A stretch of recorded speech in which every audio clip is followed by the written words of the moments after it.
Were defeated by the Steph Curry powered Warriors. Steph Curry with a monster monster performance to send them home, send them packing. Cancun is in the cards for the Kings, man. Unfortunate that they couldn't get the win, couldn't stick it out, but gotta give them credit. I think the experience down the line with the Warriors, Steph, Dre, Clay, knowing what's up, Andrew Wiggins, all got it done, and they just took the momentum in the second half. It, the Warriors make those famous third quarter runs, and if you aren't on your toes, you're out of luck. So, shout out to the Kings, man, for a successful season, but unfortunate, man. Warriors move on.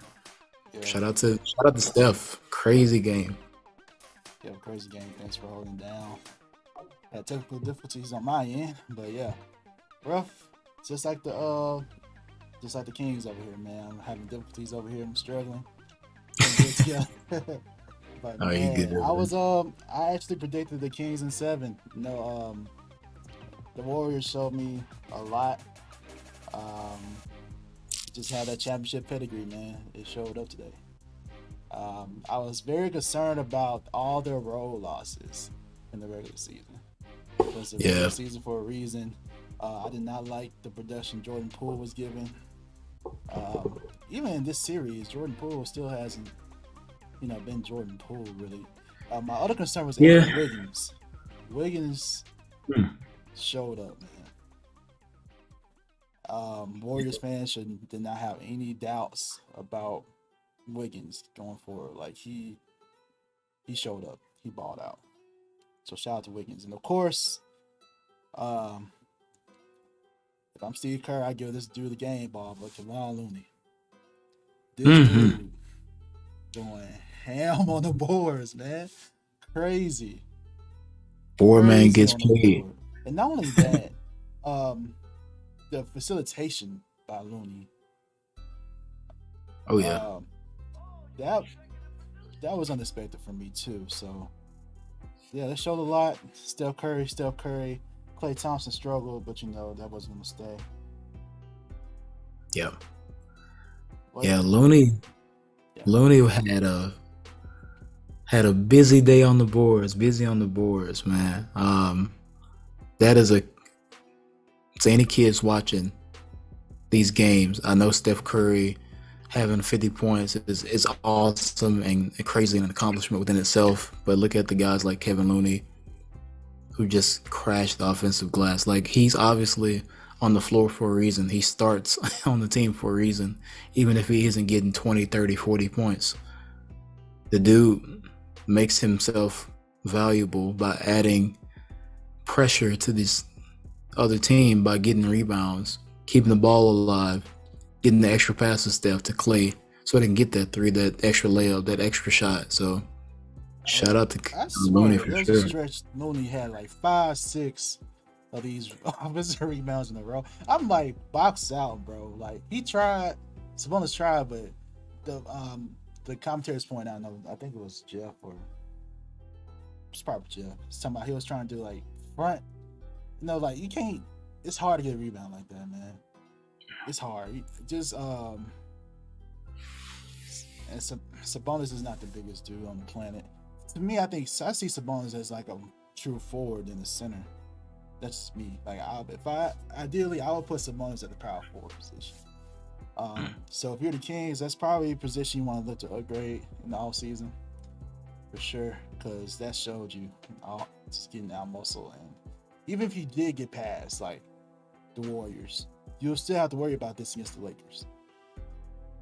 Yeah. So it will show itself up at any point. So De'Aaron Fox, shout out to De'Aaron Fox for playing with a broken finger.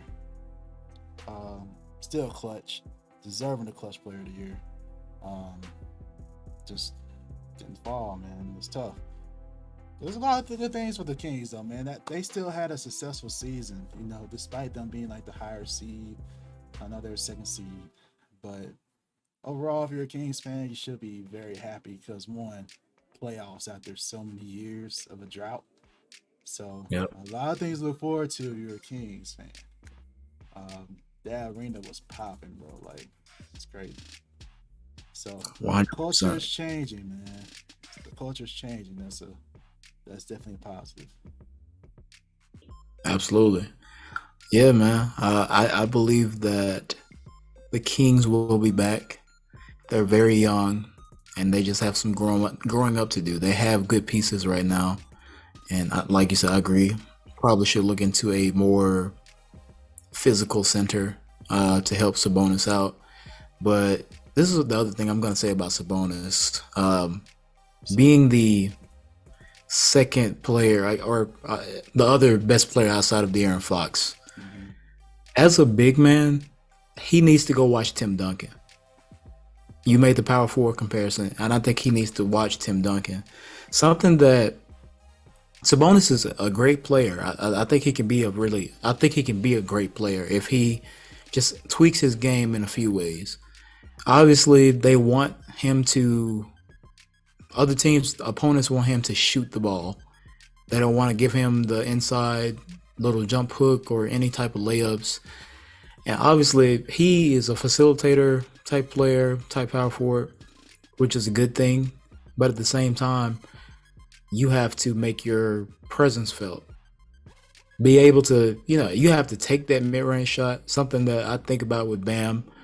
You have to, in the same boat, make yourself a threat at all times, especially like on a ISO play at the elbow, and you're just like holding the ball out, waiting for this other guy. You have to become part of the action, develop a short range to mid-range little push shot or floater or jump shot. And then two, the thing I was mentioning about Tim Duncan was that whenever I saw Tim Duncan play, he's a bigger power forward, but whenever he would get the ball, especially off of a rebound, if it's an offensive rebound, he's keeping the ball high because he's almost 7 feet tall, if not taller. Mm-hmm. Sabonis was doing this all series. He would grab the ball, he would take a dribble, he gets stripped, gets the rebound, goes into his move, puts the ball low, gets stripped. You're 7 feet. Keep the ball up. Go back up straight up. And I guarantee you he can get, if not more layups off those offensive rebounds, he can get more free throws. I don't know, the fundamentalist in me was just like, why do you keep putting the ball low? You're 6'9", 10, 11. Keep the ball high.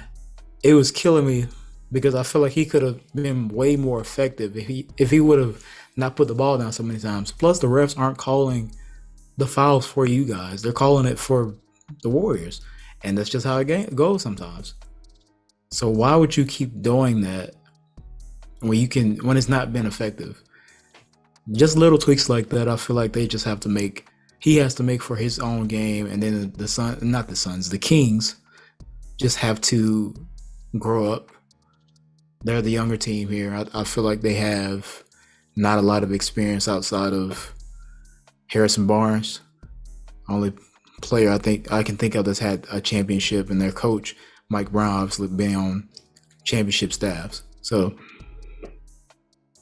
just do that in the offseason, and I think they can be back and be in a better position next year. So, yo, guess who was the rebounding leader in the regular season? Sabonis. Exactly, man. So imagine if he does that. Just adds it. He averaged like 12 rebounds in the regular season. Yeah. He could definitely get so much more. Just practice the techniques you were talking about. But yeah, Kevin Looney though. Shout out to Loon. Yeah, man, just get on the boards, man. It's crazy. For sure.